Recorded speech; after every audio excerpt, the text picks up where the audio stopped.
30 ደቂቃ ከቤቲ ጋር ወደ ከፍታ እንዴት ናችሁ? እንደምን ቆያችሁኝ? ቤተልሔም 30 ደቂቃ ከቤቲ ጋር ተከታታዮቼ አክባሪዎቼ እንዴት ናችሁ? እንዴት ነበር ቆይታ? እንግዲህ እንደምታውቁት ዛሬ ቀጠሮ አለን አይደለ? 3 ፕሮግራሞችን ሰመሪ ልሰጣችሁ።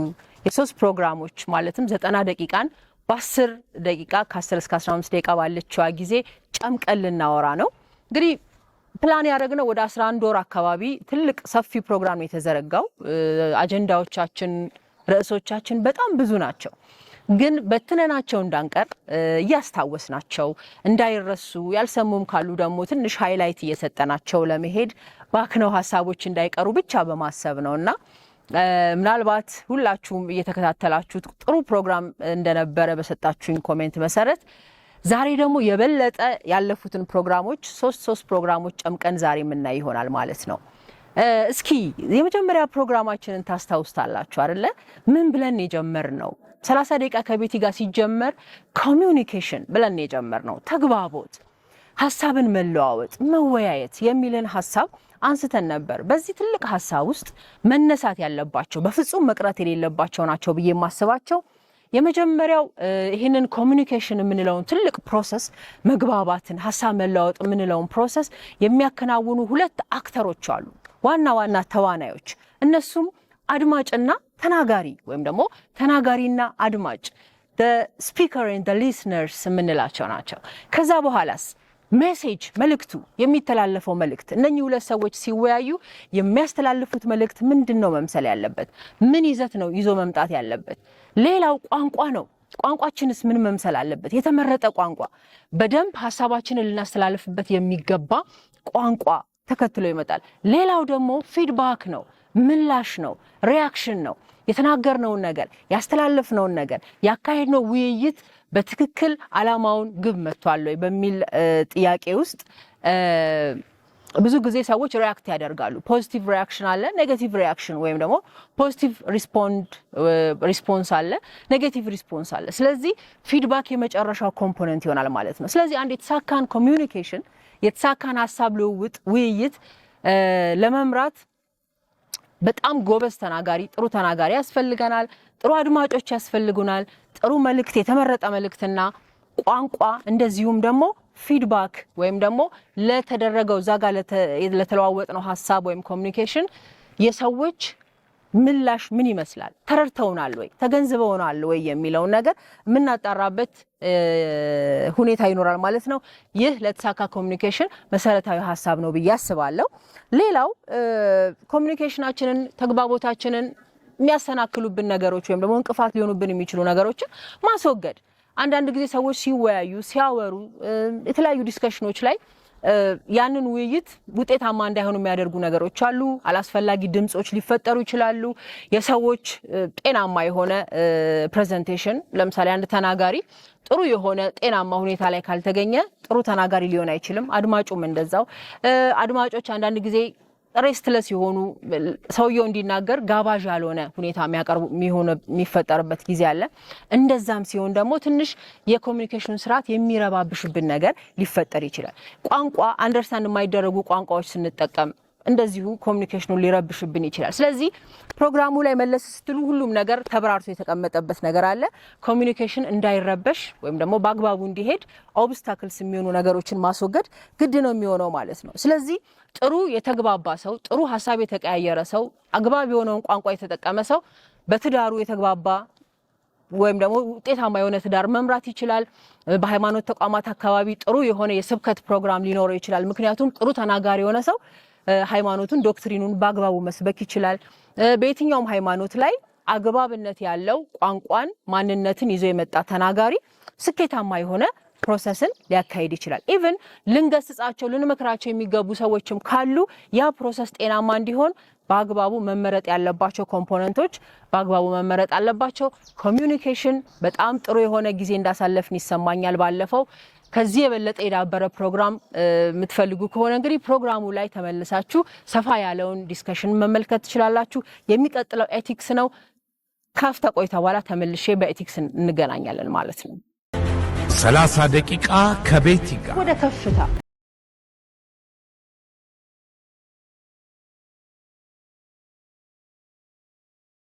ተመልሰናል ከቆይታ በኋላ የሚቀጥለው ቶፒካችን በሁለተኛው ፕሮግራም የሰራሁት የምታስታውሱት ከሆነ ሁላችሁም የወደዳችሁት በጣም ኮሜንቶቻችሁ ሲያስደስቱኝ የነበረበት ቶፒክ ነበረ።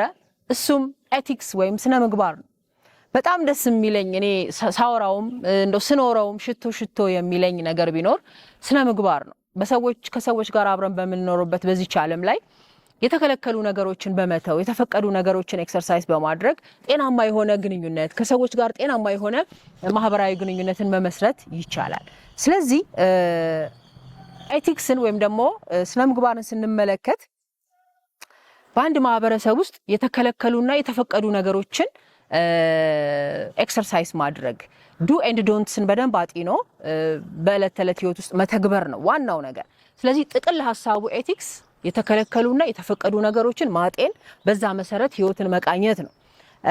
እንግዲህ ማህበረሰቡ ያወገዛቸውን ልክ አይደለም ያላቸውን የተቀበላቸውን ደግሞ እንደዚሁ በመቀበልና የራስ በማድረግ ህይወትን ሰላማዊ ማድረግ ይቻላል። ይሄ ጀነራል ኮንሴፕቱ ነው፣ ጥቅል እይታው ነው።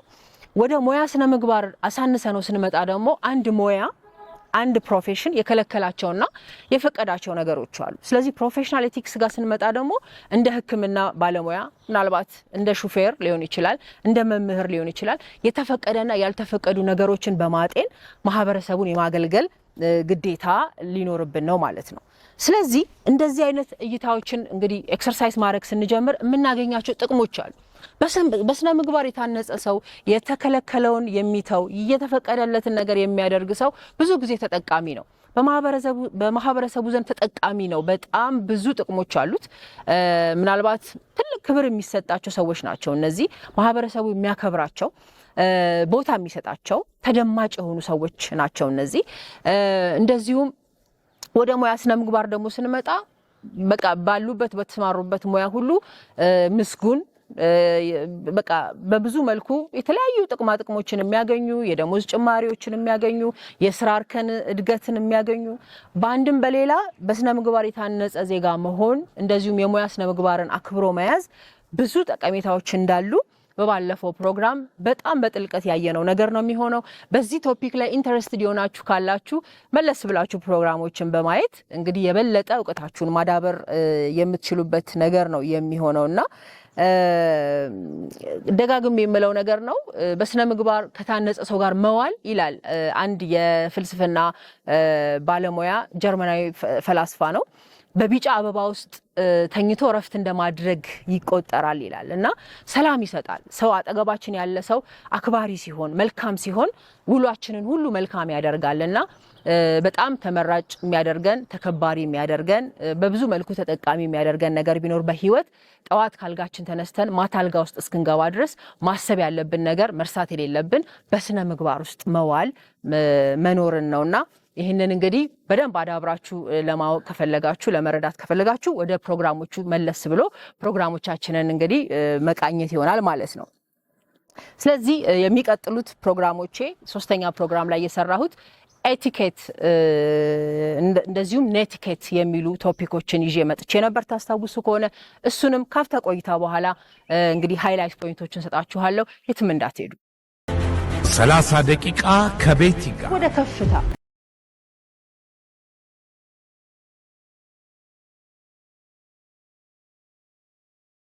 ተመልሰን መተናል። እንግዲህ እንደ መጨረሻ ፕሮግራም ባለፈው የሰራሁላችሁ ለሶስተኛ ፕሮግራም ማለት ነው ለዛሬ ኤቲኬት እና ኔቲኬት ብለን በጣም ደስ የሚሉ ሀሳቦችን አንስተናል። ታስታውሳላችሁ። ከኤቲክ ጋር የተገናኘ ሀሳብ አላቸው፣ ግን ትንሽ ለየት ያለ እይታ አለ እዚህ ጋር። እንግዲህ ኤቲኬት ስንል ሰዎች ሰብሰብ ባሉበት የትኛውን ቦታ ላይ ማድረግ የሌለብን ሌሎች ሰዎችን ምቾት ትንሽ የሚጎዳ የሌሎች ሰዎችን ጊዜ ትንሽ የሚሻማ ወይም ደግሞ ሌሎችን ዲስኮምፎርታብል የሚያደርግ ምቾት የማይሰጥ ነገርን ባለማድረግ የሌሎችን እንግዲህ ከሌሎች ሰዎች ጋር በሰላም ለመዋል ጊዜ ለማሳለፍ የምንጠቀምበት የኤቲክ አይነት ነው ኤቲኬት ማለት ነው። ስለዚህ ኤቲኬትን ስናይ ለምሳሌ በተለያዩ የአገልግሎት መስጫ ተቋማቶች ላይ እንደ ሬስቶራንት ሊሆን ይችላል፣ ካፌ ሊሆን ይችላል፣ ስቴዲየም አካባቢ ሊሆን ይችላል። ሰዎች ሰብሰብ ባሉበት ቦታ አንዳንድ ጊዜ የምናደርጋቸው ነገሮች ሌሎች ሰዎችን ሊረብሽ ይችላል። ላይብረሪ አካባቢ አንዳንድ ጫማ ድምጽ የሚያሰሙ ጫማዎች ሊሆኑ ይችላሉ። የማስቲካ ድምጽ ሊሆን ይችላል። የሌላውን ሰው ምቾት የሚረብሹ ነገሮችን አለማድረግ እንደዚሁም አንዳንድ ጊዜ እንደውም በጣም ልብ የምላቸው ነገሮች እስካሌተር ወይም ደግሞ ደረጃ ስንወጣ መውጣት ባለበት ቦታ ሰዎች መቆም ባለባቸው ቦታና መውጣት ባለባቸው ቦታዎች ላይ ትንሽ የመገፋፋት ነገሮች ይታያሉ።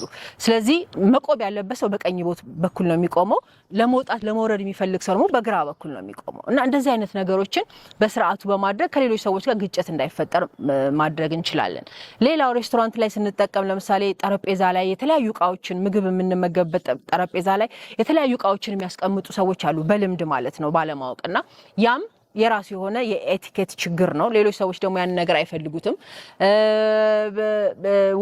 ለምሳሌ ብዙ ጊዜ ትራንስፖርቴሽን ላይ እንደውም ይሄ ሰርገኛ የሚመስል አናስገባም ሰርገኛ ብለን እንደውም ትንሽ ለመሳቅ ሞክረናል። ባለፈው ታስታውሱ ከሆነ ከታክሲ ውስጥ የሚገባው የተቀመጠው ሰው ሳይወርድ ከውጭ ያለው ሰው ለመግባት ትግል እናያለን ብዙ ጊዜና ታክሲ ላይ አናስገባም ሰርገኛ ትንሽ አይከብድም ብለን ፈገግ ብለን ነበር ባለፈውና እንደዚህ አይነት ውስጥ ክፍል ውስጥ ያለ ሰው ታክሲ ላይ ያለ ሰው ሳይወርድ ውጭ ያለው ሰው ደግሞ ትንሽ ለመጋፋት ወይ ለመግባት የሚሞክርበት ነገርም ትንሽ ምቾት የሚነሳና እንደውም ለአንዳንድ ለሌብነት ለምናምን አጋላጭ የሚሆንበትም ሁኔታ አለ። ግን አንዳንዴ ካለው የትራንስፖርቴሽን ችግር የምንገነዘበው ነገር ሊኖር ይችላል። ግን እንደ ባህል ሆኖ መቀጠል እንደሌለበት ብቻ ለማሳየትም ጭምር ነው። ስለዚህ ሰዎች ባሉበት ቦታ ላይ ማድረግ የሌለብን ነገር ምንድነው? ሲጋሬት ማጨስ ሊሆን ይችላል። አንዳንዴ ገንጠል ብለን ሰዎች በሌሉበት ቦታ ላይ ያንን ሲጋራ ተጠቅመን የምንመለስበት ነገር። ስለዚህ ባንድም በሌላ ሌሎች ሰዎችን የሚያስከፋ የሚጎዳ ነገርን ባለማድረግ ኤቲክ ምንጠብቅ ከሆነ ይሄ ኤቲኬት ይባላል ማለት ነው። ሌሎች ሰዎችን እንዳይጎዳ ጥንቃቄ ማድረግ። አንዳንድ ሰዎች እንደውም በጣም ደስ የሚሉ እውነት ለመናገር ይገቡና በሩን ይዘው ሌሎች አቅመ ደካሞች ህፃናትን የሚያሳልፉ ሰዎች አሉ። የገቡበትን በር ያዝ አድርገው ሌሎች ሰዎችን የማሳለፍ አይነት ባህሪ ያላቸው ሰዎችም በዚሁ በኤቲኬት ውስጥ የሚካተቱ ናቸው ማለት ነው። ሌላውና በጣም ብዙዎቻችሁን ያስደሰተ ባለፈው ጥሩ ኮሜንት ያነበብኩበት ፕሮግራም ኔቲኬት ነው። ስለ ኔቲኬት ብዙ ሰዎች ህግ ያለ የማይመስላቸው ሰዎች አሉ። ኢንተርኔት ህግ አለው። ኢንተርኔትን ስንጠቀም ራሱ የኢንተርኔት የተለያዩ እንግዲህ ቲክቶክ ሊሆን ይችላል፣ ፎርማቱ ምንም ሊሆን ይችላል።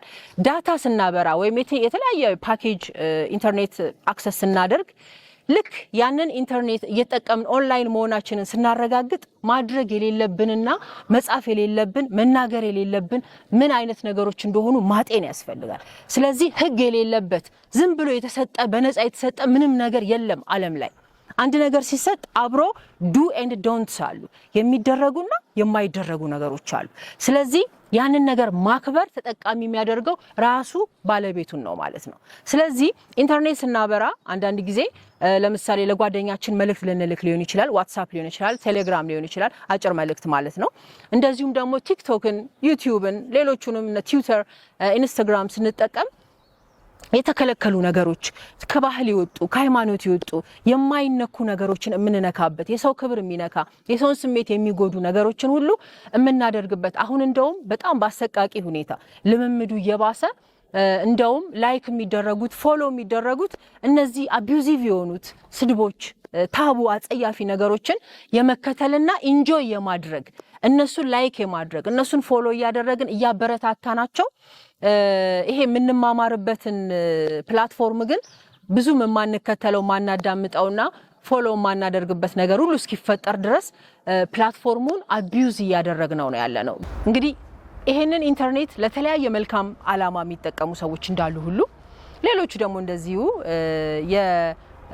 የማይፈለጉና ቶታሊ ማህበረሰቡ የሚያወገዛቸው ማንኛውም የህብረተሰብ አካል የማይደግፋቸውን ትክክል ያልሆኑ ታቡ የሆኑ አጸያፊ የሆኑ ስድቦችን የመሳሰሉ ነገሮችን የሚያስተላልፉ ሰዎች አሉና እነዚህን አካላት እንግዲህ ራሱ ኔቲኬት የኤቲክስ የኢንተርኔት ህግ በራሱ መንገድ ኮንትሮል ለማድረግ እየሞከረ ነው ውጤታማ የሚሆኑ ነገሮች ይኖራሉ ብዬ አስባለሁ አድቫንስድ ቴክኖሎጂስ ይመጣሉ ብዬ አስባለሁ እነዚህን ፊልተር አውት ያደረገ ቶታሊ ፕሮግራማቸውን አካውንታቸውን እስከ መዝጋት ድረስ የሚደርስበት ነገር ይኖራል ብዬ አስባለሁ እንግዲህ ወደ በኋላ ላይ አንዳንድ ጥናቶችም ያመላከቱ ነው ባለፈው ሳምንት አንድ ነገር ያነበብኩ ነበር ስለዚህ ጥሩ ነገርን የምናበረታታበት ልክ ያለው ነገርን ደግሞ ዲስካሬጅ የምናደርግበት ማናበረታታበት ሲስተም እንዲሆን እመኛለሁኝ በተረፈ እንግዲህ እንዳልኳችሁ ይሄንን 3 ፕሮግራም አጠቃለን በዚች ባጭር ደቂቃ ውስጥ የ90 ደቂቃ ፕሮግራምን ነው ያቀረብኩላችሁ ኮሚኒኬሽን ኤቲኬት እና ኔቲኬት የሚሉ ፕሮግራሞችን